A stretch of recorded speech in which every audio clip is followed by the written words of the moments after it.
கன்னி தெய்வம் துணை. கன்னி தெய்வத்தை வழிபடக்கூடிய கன்னி தெய்வங்களின் குடும்ப உறவுகளாகிய என் அன்பு உறவுகள் அனைவருக்கும் என்னுடைய நெஞ்சார்ந்த வணக்கங்கள்.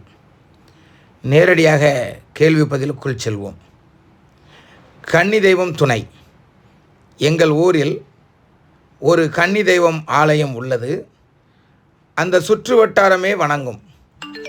அப்படி ஒரு தெய்வம் ஐயா, மிக சக்தி வாய்ந்த தெய்வம். வேண்டிய விருப்பங்களை நிறைவேற்றி தருபவர், ஏழைகளுக்கு தாயாக விளங்குபவர். வருடம் வருடம் பங்குனி மாதம் திருவிழா நடைபெறும், பால்குடம் நடைபெறும், அம்மனின் திருவுருவம் பவனி நடைபெறும். அந்த பக்கத்தில் போகிறவர் பள்ளிக்கூடம் குழந்தைகள், பால் விற்பனை மற்றும் கடை வைப்பவர்கள் அனைவரும் அந்த தெய்வத்தை தான் முதலில் வணங்கிவிட்டு தன்னுடைய வியாபாரத்தை தொடங்குவார்கள். அப்படிப்பட்ட தெய்வத்தை இந்த முறை பார்க்க போகும்போது எனக்கு மிகுந்த கஷ்டமாகிவிட்டது. இதுநாள் வரை கன்னி தெய்வத்திற்கு அம்மன் சிலை வடித்து வழிபட்டார்கள். ஆனால் இந்த வருடம் அரசியல்வாதி கையில் செல்லும் கல்வியும் இளைஞர்கள் கையில் செல்லும் ஆன்மீகமும் என்னவாகும்? அந்த கன்னி தெய்வம் சிலையை ஒரு காளி சிலை போல் செய்து இரத்தம் சொட்ட சொட்ட நாக்கை வெளியே சிகப்பு நிறத்தில் தொங்கவிட்டது போல் வடிவமைத்தார்கள். எனக்கு பார்த்தவுடன் ஏதோ போன்று இருந்தது. சாமியை வணங்கிவிட்டு வந்துவிட்டேன் ஐயா என்று ஒருவர் எனக்கு எழுதி அனுப்பியிருக்கிறார். நான் தெளிவாக பலமுறை கூறியிருக்கிறேன். அம்மன் வழிபாடு வேறு, உலக தெய்வ வழிபாடு வேறு, குலதெய்வமாகிய கன்னி தெய்வ வழிபாடு வேறு. நீங்கள் சொல்வதை வைத்து பார்க்கும் பொழுது அங்கே கன்னி வழிபாடு போன்று நடக்கவில்லை, அங்கே உலக தெய்வ வழிபாடு தான் நடந்து கொண்டிருக்கிறது. ஆகவே நான் அதை நேரில் பார்க்காத காரணத்தினால் நோ கமெண்ட்ஸ் என்று கூறிவிட்டு கன்னி தெய்வத்தை பற்றி பேச அடுத்த கேள்விக்குள் செல்கிறேன். 246வது பதிவை பார்த்துவிட்டு கலாவதி ராவணன் ஒரு கேள்வி கேட்டிருக்கிறார். பூஜை அறை குறித்த என் சந்தேகத்திற்கு விடை கிடைத்ததண்ணா, மிக்க நன்றி, கன்னி தெய்வமே துணை என்று அனுப்பியிருக்கிறார். அப்பொழுது 246வது பதிவில் பூஜை அறையை பற்றி நான் கூறியிருக்கிறேன் என்று நினைக்கிறேன். மகிழ்ச்சி அம்மா. மீண்டும் 248வது பதிவை பார்த்துவிட்டு சுந்தரபாண்டி ஒரு கேள்வி கேட்டிருக்கிறார். என்னவென்று பார்ப்போம். கன்னி தெய்வத்தை 2 வருடங்களாக கும்பிடுகிறேன். எனக்கு கஷ்டம் வந்து கொண்டே இருக்கிறது. எனக்கு வயது 33 ஆகிறது. இன்னும் திருமணமாகவில்லை. எப்போது எனக்கு நல்லது நடக்கும் என்று கேட்டிருக்கிறார். அதாவது 33 வயது என்பது பார்ப்பவருக்கும் கேட்பவருக்கும் மிகப்பெரிய வயதாக தெரியும். ஆனால் என்னை பொறுத்தவரை எல்லாம் நன்மைக்கே என்று கூறுபவன் நான். உங்களது திருமணம் தடைபட்டு கொண்டே இருக்கிறதென்றால் நல்ல மனைவி வருவதாக நினைத்து கொள்ளுங்கள். உங்கள் வீட்டிற்கு நல்ல மருமகள் வரப்போகிறாள் என்று நினைத்து கொள்ளுங்கள். ஏனென்றால் தெய்வ நம்பிக்கை உள்ள பிள்ளைகளுக்கெல்லாம் திருமணம் சிறிது தடைபட்டுத்தான் நடைபெறுகிறது. அப்படி தடைபெற்று நடைபெறக்கூடிய அந்த திருமணத்தில் நிறைந்த ஆசீர்வாதங்கள் காணப்படுகிறது. ஒரு எடுத்துக்காட்டிற்கு எனக்கே திருமணம் 34 தான் நடந்தது. ஆகவே எதை நினைத்தும் அஞ்சாதீர்கள். எது எப்போ நடக்கணும்னு அந்த கன்னி தெய்வத்திற்கு தெரியும். இந்த நேரத்தில் நம் வீட்டிற்கு ஒரு மருமகள் வந்தால் அது ஆசீர்வாதமாக இருக்கும் என்று அந்த கன்னி தெய்வம் முடிவெடுத்து விட்டால் அதை யாராக இருந்தாலும் அதை நடத்திவிட முடியாது. ஆகவே உங்கள் கன்னி தெய்வத்தை முறைப்படி எடுத்து வணங்க முயற்சி செய்யுங்கள். உங்கள் வீடு வாடகை வீடாக இருந்தால் கவலைப்படாதீர்கள். ஒரு 4 முக குத்துவிளக்கை வாங்கி வைத்து அங்கே தீபமேற்றி வழிபடுங்கள். மகிழ்ச்சி. மீண்டும் அடுத்த கேள்விக்குள் செல்கிறேன். 6வது பதிவை பார்த்துவிட்டு விக்கி வீரா ஒரு கேள்வி கேட்டிருக்கிறார். வீட்டில் பெண் குழந்தை இல்லை என்றால் என்ன செய்ய ஐயா? இந்த கேள்வியோட அர்த்தமே எனக்கு தெரியலையே ஐயா. இது என்ன கேள்வி? வீட்டில் பெண் குழந்தை இல்லை என்றால் என்ன செய்ய ஐயா என்றால் எதற்காக இந்த கேள்வி கேட்டிருக்கிறீர்கள், என்ன அர்த்தம் என்பதை கூறி இதை சொல்லுங்கள். மொட்டையாக கேட்டீர்கள் என்றால் எப்படி நான் பதில் சொல்ல இயலும்? மீண்டும் 248வது பதிவை பார்த்துவிட்டு ஒருவர் கேள்வி கேட்டிருக்கிறார். அத்தையை எப்போது வீட்டுக்குள்ளே வர வைத்தோம்? கெட்டி போட்டிருந்தா திரும்ப கெட்டி போட்டாங்களோன்னு ஒரு பயம். அந்த எப்படி கண்டுபிடிப்பது? எங்கள் வீட்டு காலடி மண்ணை எடுத்துட்டு போயிட்டாங்க, அதில் இருந்து வீட்டில் ஒரே சண்டை என்று அனுப்பியிருக்கிறார். முதல்ல இந்த சிந்தனைகளை விடுங்கள். காலடி மண்ணை எடுத்துட்டாங்க, அதை எடுத்துட்டாங்க, இதை எடுத்துட்டாங்க. எதை எடுத்தான்னு கன்னி தெய்வம் நம்மோடு இருக்கிறார்கள் என்று உரிமையோடு உயிர்ப்போடு வணங்குங்கள். நிச்சயமாக அந்த கன்னி தெய்வத்தின் அனுகிரகம் உங்களோடு கூட இருந்து உங்களை ஆசீர்வதிக்கட்டும். மகிழ்ச்சி உறவே, தேவையற்ற சிந்தனைகள் வேண்டாம். தெய்வ சிந்தனையை மட்டும் வைத்து வணங்குங்கள். மகிழ்ச்சி. 109வது பதிவை பார்த்துவிட்டு பாலாமதி, வாடகை வீட்டில் இருக்கிறோம், வீட்டை காலி செய்யும் போது இவங்களும் மொட்டையாக தான் அனுப்பியிருக்காங்க. வாடகை வீட்டில் இருந்தாலும் கன்னி தெய்வத்தை நீங்கள் முறைப்படி எடுக்காமல் சும்மா வச்சு கும்பிடலாம். தினமும் தீபம் ஏற்றலாம் 4 முக விளக்கில். ஆனால் 4 முக விளக்கில் ஏற்றுங்கள், 5 முக விளக்கில் ஏற்றிவிடாதீர்கள். 5 முக விளக்கு ஆலயத்தில் ஏற்றுவது, 4 முக விளக்கு வீட்டில் ஏற்றுவது என்பதை உங்களிடத்திலே கூறிக்கொள்கிறேன். அடுத்த கேள்வியாக 248வது பதிவை பார்த்துவிட்டு அன்பு தம்பி சிவன்ராஜ் அவர்கள், அண்ணா எனக்கு ஒரு சந்தேகம். ஒரு கன்னியை மந்திரவாதிகள் மற்றும் வேறு நபர்களோ கெட்டி வைத்திருக்கும் பட்சத்தில் அந்த கன்னியின் குடும்பம் முறைப்படி காலன்போக்கு விட்டு அழைக்கும் போது அந்த கன்னி அவர்களின் வீட்டுக்குள் பதிக்கு வர முடியுமா என்று கேட்டிருக்கிறார். நிச்சயமாக வர முடியும். ஒரு விஷயம் நீங்கள் நல்லா தெரிஞ்சுக்கிடுங்க. ஒரு கன்னி தெய்வத்தை அவ்வளவு எளிதாக கெட்டிவிட முடியாது முறைப்படி எடுத்திருந்தால். முறைப்படி எடுக்காத பட்சத்தில் அந்த கன்னி தெய்வத்தை கெட்டியிருக்கக்கூடும். அப்படி கெட்டியிருந்தாலும் கூட நீங்கள் காலன்போக்கு விட்டு எடுக்கும் பொழுது உங்களுக்கு சப்போர்ட்டாக அந்த காலனே வந்து விடுவார்.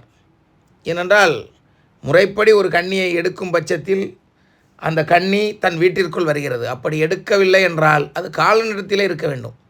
காலனிடத்திலேயும் அதை சரியாக வைக்க முடியாமல் போனால் காலனுக்கும் கோபம் வரும். எங்கே போன்றது இந்த கன்னி, எங்கே போச்சின்னு. அப்போது நீங்கள் கன்னியை அழைக்கும் பொழுது காலன் வருகிறார். ஆனால் காலனிடத்திலே கன்னி இல்லை. அப்பொழுது காலனும் தேடுகிறார் கன்னியை எங்கே என்று. ஆனால் எப்பொழுது தன் பிள்ளைகள் தன்னை நினைக்க ஆரம்பித்து விட்டதோ அப்பொழுதே அந்த தெய்வத்தின் சக்தி பல மடங்கு பெரிதாகிவிடும். ஒரே அடி தான் எடுக்க நினச்சவன் பிடிச்சி கட்டி வச்சுருக்கவன் எவனாக இருந்தாலும் சரி, கன்னி தெய்வத்தின் உரிமைப்பட்டவர்களால் மட்டும்தான் கன்னி தெய்வத்தை எடுக்க இயலும். உரிமை இல்லாமல் எவனோ ஒருவன் தட்டி சென்று விடலாம் என்றால் வாய்ப்பே இல்லை. அதிலும் மந்திரவாதிகளுக்கு அது கடைசி காலமாக இருந்தால்தான் அதை செய்ய வேண்டும். மகிழ்ச்சி உறவுகளே, நிச்சயமாக கன்னி தெய்வத்தை எவ்வாறு நீங்கள் வழிபடும் பொழுது கன்னி தெய்வத்திற்கு காலன்போக்கு விட்டு எடுக்கும் பொழுது அந்த கன்னியை எவர் கட்டி வைத்திருந்தாலும் அந்த கெட்டை அவிழ்த்து விட்டு அந்த கன்னி தெய்வம் வந்து விடுவாள் என்பதே உறுதி. கவலைப்படாமல் கன்னி தெய்வத்தை எடுத்து வழிபடுங்கள். நிச்சயமாக கன்னி தெய்வம் உங்கள் வீட்டில் வந்து உங்களை ஆசீர்வதிப்பார்கள்.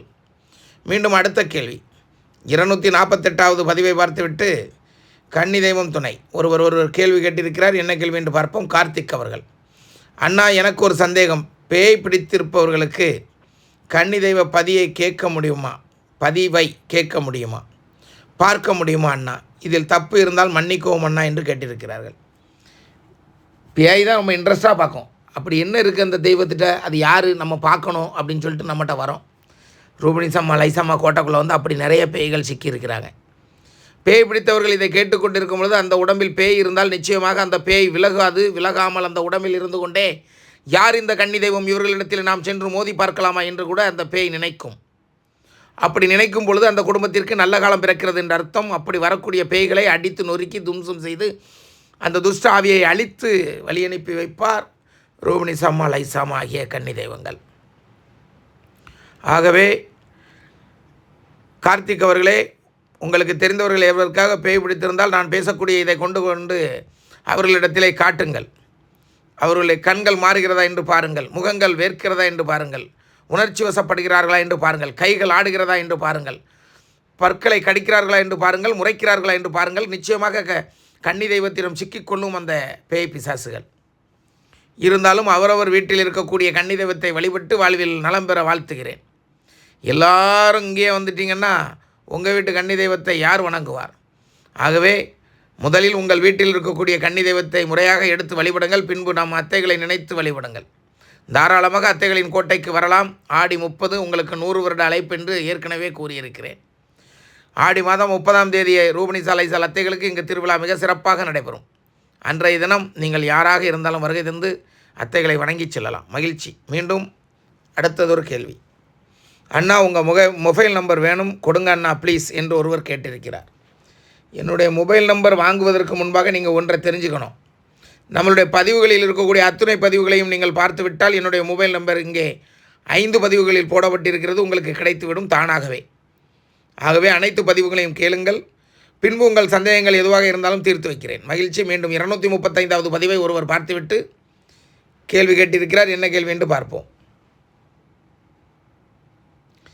தமிழ் எழுதியிருக்கலாமே.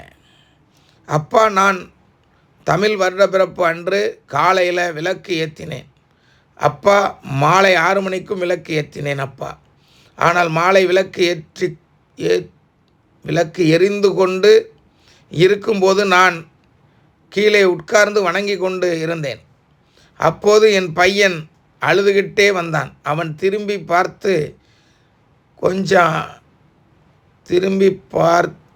விளக்கு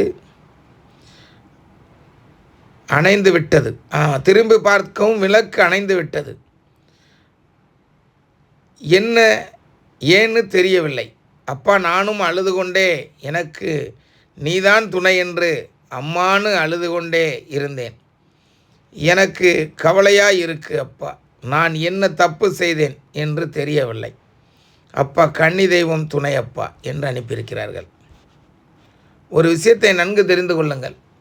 தீபம் ஏற்றி தீபம் அணைவது என்பது அவசகுணம்தான். ஆனாலும் முறையாக அந்த தீபம் திரி எரிந்து முடிந்து கூட அணைந்திருக்கலாம். அப்படி இல்லை என்றால் காற்றடித்து கூட அணைந்திருக்கலாம்.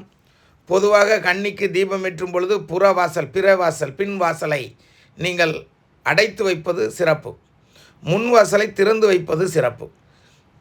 தெய்வம் உள்ளே வர வேண்டும், உள்ளே வரும் தெய்வம் உள்ளேயே இருக்க வேண்டும் என்பதற்காகத்தான் பின் வாசலை அடைத்து வையுங்கள் என்று கூறுகிறேன். கலங்காதீர்கள், நல்லதே நடக்கும், கன்னி தெய்வம் காப்பாற்றும். அடுத்ததாக ஒரு கேள்வி. 247வது பதிவை பார்த்து ஒருவர் கேட்டிருக்கிறார்.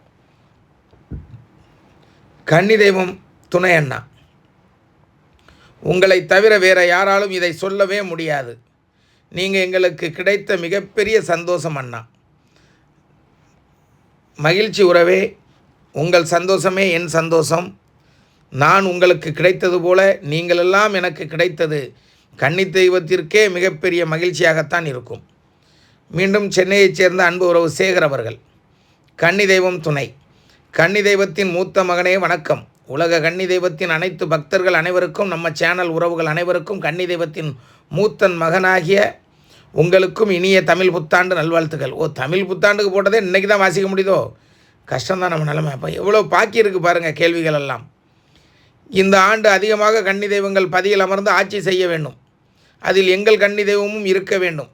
அனைத்து பக்தர்களுக்கும் அருளாசி வழங்கி நோய் நொடிகள் இல்லாமலும் உழைக்கும் வல்லமையும் வழங்கி தங்கு தடைகள் இல்லாமல் பல வெற்றிகளை தந்து அளவில்லாத பல செல்வங்களையும் வழங்கி உறவுகள் எந்த முகத்தோடும் வெளியில் சென்றாலும் தங்க முகத்தோடு இல்லம் வர காத்தருள்வாள் தாயே கன்னி தெய்வமே அருள் புரிவாய் அம்மையே என்று மனமுருகி இருகரம் கூப்பி வேண்டிக் கொள்கிறேன் ஐயா.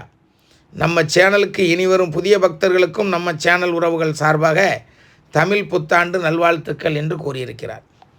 இவர் எப்போவுமே அடுக்குமொழியில் அடிக்கி சும்மா தூள் பரத்துவார் எழுத்துக்களில். மகிழ்ச்சி உறவே. மீண்டும் அடுத்த கேள்வி. 249வது பதிவை பார்த்துவிட்டு வெள்ளை ராணி ஒரு கேள்வி கேட்டிருக்கிறார். என்னவென்று பார்ப்போம். ஐயா வணக்கம். என் கணவரின் தங்கை 19 வயதில் இறந்து விட்டார்கள். அவர்கள் இறந்த நாள் வைத்து சாமி கும்பிடுவோம். பழைய வீடு அவங்க வீட்டில், தம்பி வீட்டில் சாமி எல்லோரும் சேர்ந்து சாமி கும்பிடுவோம். எங்கள் வீடு புது வீடு பக்கத்தில் தான் நாங்கள் தங்கச்சி புகைப்படம் வைத்து சாமி கும்பிடுறேன். எல்லா நாட்களும் ஊதுபத்தி சாம்பிராணி போடுவேன். அமாவாசை விளக்கு வைப்பேன். எங்கள் வீட்டில் அவங்க இருப்பதை நான் எப்படி தெரிந்து கொள்ள? நான் அதிகமாக சாமி கும்பிடுவேன் ஐயா. 100% சாமி கும்பிடுவேன். அவங்க எங்கள் கூட இருக்கிறாங்களா தெரிந்து கொள்ள வேண்டும் என்று தீர்வு சொல்லுங்கள் என்று கேட்டிருக்கிறார். 19 வயது என்று கூறியிருக்கிறீர்கள். 19 வயது என்றால் அவர்கள் வயதுக்கு வந்தவர்களா? வயதுக்கு வந்தவர்களாக இருந்தால் தயவு செய்து அவர்கள் இறந்த தேதியில் வணங்குங்கள். வயதுக்கு வராத கன்னி தெய்வமாக இருந்தால் தினமும் வணங்குங்கள். மகிழ்ச்சி உறவே, நீங்கள் இதற்கு பதில் தாருங்கள். பின்பு நான் என்னவென்று எப்படி கண்டுபிடிக்க வேண்டும் என்று கூறுகிறேன். அடுத்த கேள்வி. கன்னி தெய்வம் துணை. அன்புள்ள அண்ணா, முன்பு என் கணவருக்கு அடிக்கடி மாலை வேளையில் காய்ச்சல் வரும். காய்ச்சலில் பேசும்போது அவர் திருநீர் பூசுமாறு அலறுவார். பூசியவுடன் அமைதி அடைவார். நான் ஏதோ பயந்து விட்டார் என்று நினைப்பேன். கடந்த 4 ஆண்டுகளாக அமாவாசை பௌர்ணமி நாட்களை ஒட்டி விடிய விடிய வீசிங் ஏற்படுகிறது. அப்பொழுது ஏதோ முனகலாக பேசுகிறார். யாரோ ஆட்கள் நிற்கிறார்கள் என்று கூறுவார். ஒரு முறை வாகன விபத்தில் இறந்த என் 19 வயது தம்பி போல் பேசி வீட்டில் தனக்கு ஃபோட்டோ வைத்து வணங்குமாறு கூறினார். இன்னொரு முறை சமீபத்தில் இறந்த என் தாய் வழி பாட்டி போல் பேசி தனக்கு வருடாந்திரம் படையல் என் மாமா போட வேண்டும் என்றார். மாமா அந்த எண்ணமே இல்லாமல் இருந்தார். நான் சொன்ன பிறகுதான் படையல் செய்தார். வெகு நேரம் என் பாட்டியைப் போலவே என்னிடம் பேசி கொண்டிருந்தார். மேலும் சில நேரங்களில் வேறு சிலரை போல் பேசியிருக்கிறார். தங்களது பேச்சுக்களை கேட்க கேட்க அவருக்கு பேய்கோளாறு இருக்குமோ என்று அச்சம் எனக்கு ஏற்படுகிறது. குடும்பத்தில் அனைவரிடமும் சண்டை, சச்சரவு, உடல் தொந்தரவு என்று பிரச்சனைகள். தயவு செய்து வழிகாட்டுங்கள் அண்ணா, கன்னி தெய்வமே துணை அண்ணா என்று அனுப்பியிருக்கிறீர்கள். அச்சம் வேண்டாம். உங்கள் வீட்டில் கன்னி இருந்தால் அந்த கன்னி தெய்வத்திடம் ஒப்படையுங்கள். அந்த கன்னி தெய்வத்தை முழுமையாக காலன்போக்கு விட்டு எடுத்து ஒப்படையுங்கள். வெறுமனையாக வீட்டில் வச்சு கும்பிட்டுட்டு நான் கண்ணியை கும்பிட்றேன்னு சொல்லிவிட்டு வேறு ஏதாவது பேய்களை வணங்கி விடாதீர்கள். தயவு செய்து கன்னி என்றால் கன்னியை மட்டும் வணங்குங்கள். தயவு செய்து கன்னி என்றால் கன்னியை மட்டும் வணங்குங்கள். எந்தவித சூழ்நிலையிலும் உங்களுடைய மூளையை கடன் கொடுத்து விடாதீர்கள்.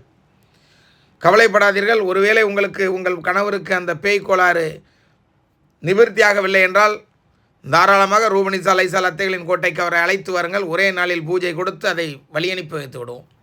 பூஜை என்பது இது அடி பூஜை. ஆகவே அந்த பேய்க்கு தான் அடியை தவிர உங்கள் கணவருக்கு அல்ல.